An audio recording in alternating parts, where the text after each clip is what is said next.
السلام علیکم ورحمت الله وبرکاتو. زه یم ستاسو ورور ولی الله افضل. بیا پښتو ټیک یوټیوب چینل لاړه ستاسو په درون خدمت کې حاضر یم. قدرمنو په ویډیو کې زه تاسو ته راخیم چې څنګه کولی شئ تاسو چې سلو موشن ویډیو جوړه کړئ په خپل موبایل کې. که تاسو په موبایل کې خپل د سلو موشن جوړولو آپشن نه وي نو هیڅ خبره نه ده، بیا هم تاسو خپل په موبایل کې سلو موشن ویډیو چې دي هغه جوړولی شئ، سپیډ د هغې کمولی زیاتولی شئ، نور پکې هم ایډیټینګ کولی شئ د ټیک ټاک دپاره، لایکي دپاره یا سنیک ویډیو دپاره یا شارټ ویډیو تاسو جوړول غواړئ په سلو موشن کې یا تیز کې، نو هغه تاسو څنګه سازولی شئ خپل په موبایل کې. قدرمنو ویډیو را سره تر اخره وګورئ، ویډیو سکپ کوئ مخ دې نه مخکې وډوکیشن راز دی.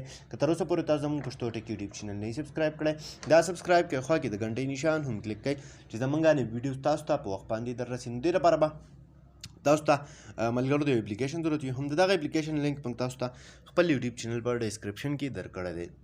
تاسو به دا اپلیکیشن همدغه ځای نه ډاونلوډ کړئ. کله هم چې ډاونلوډ کړئ دې کې تاسو له دوه آپشنان راځي، یو دی کیمرا، یو د ګیلري. کیمرا خو مطلب ته اوس لایو ویډیو کې او هغه ته سلو موشن کې کول غواړي یا تیز کې کول غواړي نو بیا په کیمرا کولاوه کې.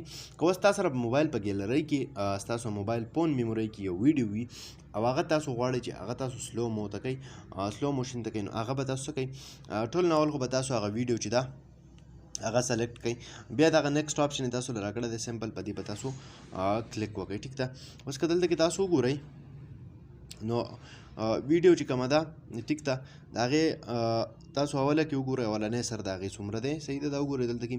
اوس په منځ کې د دې کوم موشن چې دی دا وګورئ، اوس دا بالکل سلو موشن ته شو. ټیک ده، تاسو داسې کولی شئ چې منځ تر منځ چې کومه ویډیو ده ستاسو هغه تاسو منځ کې هم سلو موشن ته کولی هم شئ او تیزولی هم شئ. دا وګورئ لاندې تاسو له آپشن راکړی دی. ټیک ده، تاسو ویډیو تیزول غواړئ یا سلو کول غواړئ نو هغه تاسو دغه شانتې کولی شئ. دا وګورئ دلته کې سپیډ ته څونه د ویډیو کمول غواړئ، دا وګورئ کم دی. ټیک ده، اوریجنل سپیډ دا دی. ټیک ده، دا وګورئ تاسو اوریجنل شو ده. ټیک ده، دا بالکل اوس اوریجنل کې دا ولا. اوس تاسو که وګورئ نو په منځ کې تاسو له دلته کې دا آپشن راکوي 2x 3x 4x، دا هغه ستاسو ویډیو چې دا هغه تاسو تیزه کوي. ټیک ده، دا وګورئ تاسو دې ځینې اوس تاسو ویډیو چې دا هغه فاست ته لاړه، مطلب تیزه شوه. دلته وګورئ دا ډېر په اسانه طریقې سره دا تاسو کولی شئ. دا اوس دلته که تاسو ته ښکاري نو د دې هغه ویډیو چې دا هغه ما دلته تیزه کړه. ټیک ده، اوس دا که زه سلو ته کول غواړم نو سمپل دا به زه راشم دلته کې دا سلو موشن دی. ټیک ده، دا اوس بالکل سلو ته کېږي ما سره. که سلو ته کولی غواړئ یا فاست جوړول غواړئ نو تاسو دغه شانتې جوړولی شئ. ټیک ده، دې نه بعد چې کله ویډیو جوړه کوئ نو سیو کولو دپاره دغه سیو آپشن راکړی دی، په دې کلیک وکړئ، دا به تاسو سره اټومیټیکلی ستاسو موبایل ته سیو شي ګیلرۍ ته. د دې نه علاوه اوس د کیمرې خبره راله نو دا به ستاسو نه دغه د الاو د فرمیشن غواړي، دې ته به سمپل تاسو د الاو فرمیشن شانتې ویډیو جوړه کوئ، اټومیټیکلی به دغه شانتې د هغې سپیډ چې دی هغه کمول یا تیزول تاسو په دغه طریقې سره کولی شئ.